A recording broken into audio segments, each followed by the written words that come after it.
युद्धाचा जो भडका आहे तो भारतात मोठ्या प्रमाणावरती जाणवू लागलेला आहे।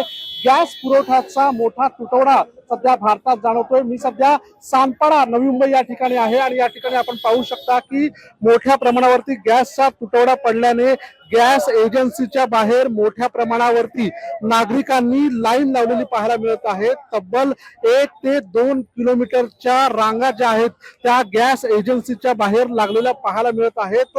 6-7 तास नागरिकांना या लाईनीमध्ये उभं राहावं लागत आहे, कारण गॅसचा मोठ्या प्रमाणावरती तुटवडा जो आहे तो या ठिकाणी पडलेला आहे।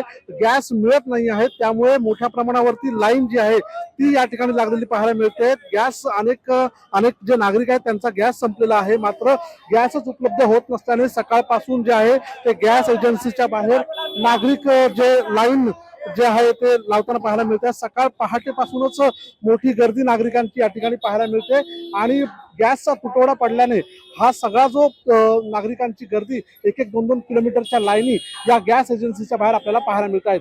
सिद्धेश म्हात्रे, LS मराठी, नवी मुंबई।